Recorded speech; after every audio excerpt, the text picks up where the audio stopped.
ఏమండి నాతో మాట్లాడద్దు. నాకు చాలా కోపంగా ఉంది. ఇదిగో వస్తానని చెప్పి గంటల క్షణం ఒక యుగం అంటారు. ఒక్కొక్క క్షణం యుగంలా గడుస్తుంది. అది కాదండి. ఏది కాదు? రా, వచ్చి నన్ను కౌగులించుకో, వాటేసుకో. అప్పుడు గాని నాకు తనివి తీరదు. వచ్చేసి తొందరగా వచ్చి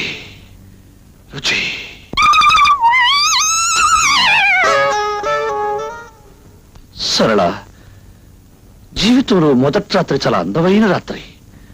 ఆ రాత్రిని ముక్కలు చేసి ఇలా ఆడుకోవద్దు. రా, వచ్చి నన్ను కౌగులించుకో, లేకపోతే నేనే వచ్చి నన్ను కౌగులించుకో. అల్లుడు గారు,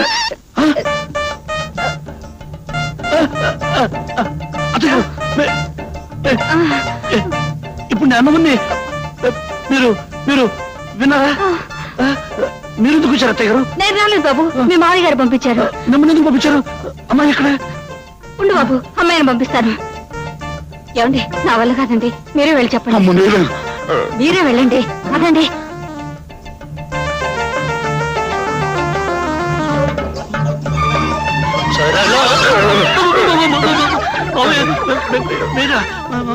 అవును నేనే. అమ్మాయి ఎక్కడ? అమ్మాయి ఒక్క నిమిషం బాబు. నా వల్లగా చెప్పడం ఎలాగండి? ఓ పని చెప్పి ఇద్దరం కలిసి వెళ్దాం.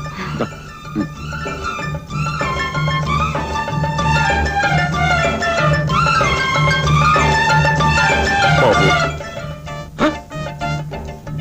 ఇదేమిటండి? కూతుర్ని పంపించమంటే తల్లి వస్తుంది, తల్లి అనగా తండ్రి వస్తాడు, తల్లి తండ్రి ఇద్దరూ కలిసి వస్తారు. అసలు నాకు పెళ్లి అయిందా లేదా? ఈ రోజు నాకు శోభనం ఉందా లేదా? లేదు బాబు. ఈ విషయం చెప్పడానికే సందేహిస్తున్నాం బాబు. దేనికి? దేనికంటే నువ్వు చెప్పవే.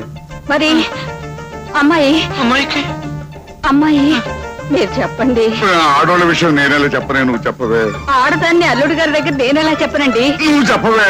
మీరు చెప్పండి. నువ్వు చెప్పవే. మీరే ఎవరో ఒకరు చెప్పండి బాబు. ఇవన్నీ 1, 2, 3. మూడు రోజుల అమ్మాయి. వద్దు, అర్థమైపోయింది, చెప్పద్దు. అర్థమైపోయింది.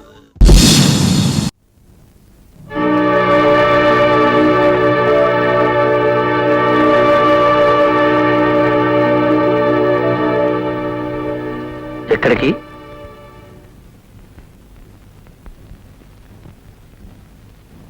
ఇంటికి. ఏ ఇంటికి? మా ఇంటికి. ఇది నీళ్లు కదా? కాదు. ఎందుకు కాదు? ఏ రోజున ఒక భర్త భార్యని అనుమానించి ఊరుకు వెళ్తున్నానని చెప్పి ఆ ఇంట్లోనే దాక్కుని భార్యని పరీక్ష చేశాడో, ఆ తర్వాత ఆడది ఆ ఇంట్లో ఉంటే ఆడది కాదు, ఒకవేళ కాపురం చేసినా అది శవంతో సమానం. భర్త ఆఫీసుకు వెళ్ళగానే మరొకడు ఇంట్లో చేరి భర్త ఆఫీసు నుంచి వచ్చే వరకు వాడితో కాలక్షేపం చేస్తున్న ఆడది ఒక ఆడది, పతివ్రత. ఆ కాపురం ఒక కాపురం, స్వర్గం కదూ? పిచ్చివాడి చేతిలో రాయంతో, అనుమానస్తుడు బుర్రలో ఆలోచన అంతే. అనుమానం ఈనాడు నాకు కొత్తగా రాలేదు. ఆనాడు శ్రీరామచంద్రుడికి కూడా వచ్చింది. కానీ మీలా బీరువా వెనకల నిలబడలేదు, మంచం కింద దాక్కోలేదు. ఎలా అయితేనే అనుమానించాడుగా. అంత మాత్రాన రాముడు రాక్షసుడు కాలేదు, సీతనేలా భయపడి పారిపోను లేదు.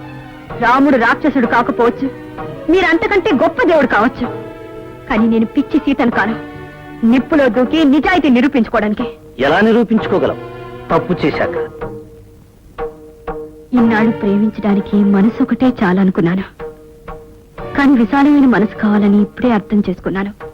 నిజమే, భార్య ఎవరితో తిరిగినా భరించడానికి మనసు చాలా విశాలంగా ఉండాలి.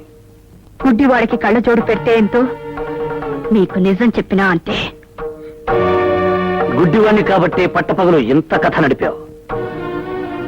కథలు చదివే వాళ్ళకే తెలుసు కథలు అల్లడం. మిస్టర్ భరత్, కథలు కథలే, జీవితాలు కాదు. కథకి జీవితానికి తేడా తెలీదు మీకు. తేడా నాకు బాగా తెలుసు.